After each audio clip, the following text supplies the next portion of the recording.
আমার স্ত্রীর গায়ে যেদিন প্রথম হাত তুলেছিলাম সেদিন সে শুধু ফ্যালফ্যাল করে আমার দিকে চেয়েছিল। থাপ্পড়ের বেগ এমন ছিল যে তার ঠোঁটের কোণে রক্তবিন্দু জমে গেছিল। নিঃশব্দে চোখ থেকে পানি ঝরছিল, তার কোনো প্রতিবাদ সে করেনি। আমি কিন্তু তার চোখের পানি দেখে গলে যায়নি, বরং আরো কঠোর হয়েছিলাম। তারপর থেকে দেখলাম আমার সমস্ত কাজকর্ম বেশ গুছিয়ে করত। কোনো কাজে আর ঝামেলা ছিল না। তখন বুঝেছিলাম নারীজাতকে মাথায় নয় পায়ের তলায় রাখতে হয়। বেশি আলগা দরদ দেখালে বিগড়ে যায় এরা, তাই তাকে কন্ট্রোল রাখার জন্য পান থেকে চুন খসলেই মারতাম। একসময় দেখলাম আমার স্ত্রী আর আগের মতো চঞ্চল নেই, প্রয়োজন ছাড়া কথা বলে না, কোনো আবেগ আর দেখি না, যা বলি বিনা বাক্যে করে দেয়। মাঝে মধ্যে মনে হতো যেন একটা রোবট নিয়ে ঘর করছি। ওর হাসি মাখা মুখটা ভুলে গেছিলাম। এক রাতে দেখি স্ত্রী পাশে নেই।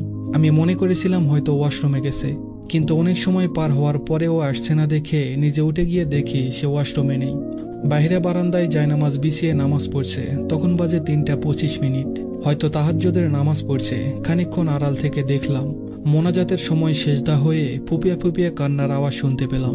তার কান্না কখনোই আমার অন্তর অব্দি পৌঁছায়নি। আগে অল্প কিছু হলেই ফ্যাস ফ্যাস করে কেঁদে ফেলতো, বড্ড বিরক্ত লাগতো।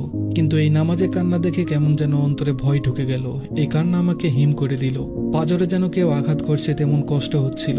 আমি আর দাঁড়াতে পারলাম না, চলে আসলাম ঘরে। শুধু মাথার ভিতর কাজ করছিল আল্লাহর কাছে সে কি এমন চাইছিল যে এমন ফুপিয়ে ফুপিয়ে কাঁদছে সে। পরের দিন সন্ধ্যায় দেখলাম আমার স্ত্রী বারান্দায় বসে আকাশের দিকে তাকিয়ে আছে। আমি চুপচাপ তার পাশে গিয়ে বসলাম। আমাকে বসা দেখে সে উঠে চলে যেতে নিল। আমি তাকে বলি, কোথায় যাচ্ছ? সে ভীতু চোখে বলল, এই সময় তো চা খাও, আমি এখন চা করে আনছি। বললাম, আমার চা লাগবে না এখন, তুমি আমার পাশে বসো একটু। আমার কথায় সে কিছুক্ষণ বোকার মতো চেয়ে রইল। তারপর বাধ্য মেয়ের মতো আমার পাশে খানিকটা দূরত্ব বজায় রেখে বসে পড়ল। আমি ওর দিকে তাকিয়ে নরম সুরে বললাম, তোমার কি কোনো অভিযোগ আছে আমার প্রতি? এমন প্রশ্ন করাতে সে আমার চোখের দিকে তাকিয়ে থাকলো কিছুক্ষণ। হয়তো বুঝতে চেষ্টা করছিল কেন এমন প্রশ্ন করেছি হঠাৎ। অন্যদিকে তাকিয়ে সে শান্ত স্বরে বলল, অভিযোগ আমার আর কোনো মানুষের কাছে বলি না। যা অভিযোগ তা সব আল্লাহর কাছে পেশ করি। কারণ কিছু ঠিক করে দেওয়ার হলে তিনিই করবেন, আর না ঠিক করার হলে বদলে দিবেন।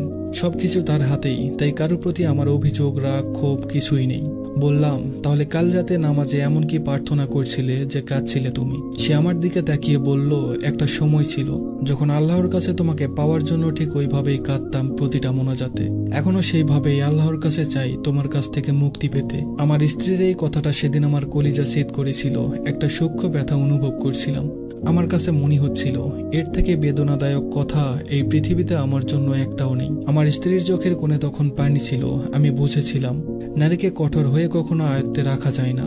মেয়ে মানুষ আল্লাহর কাছে অত্যন্ত প্রিয় এবং দামি, তাই পুরুষের কাছে সে দাসী নয়।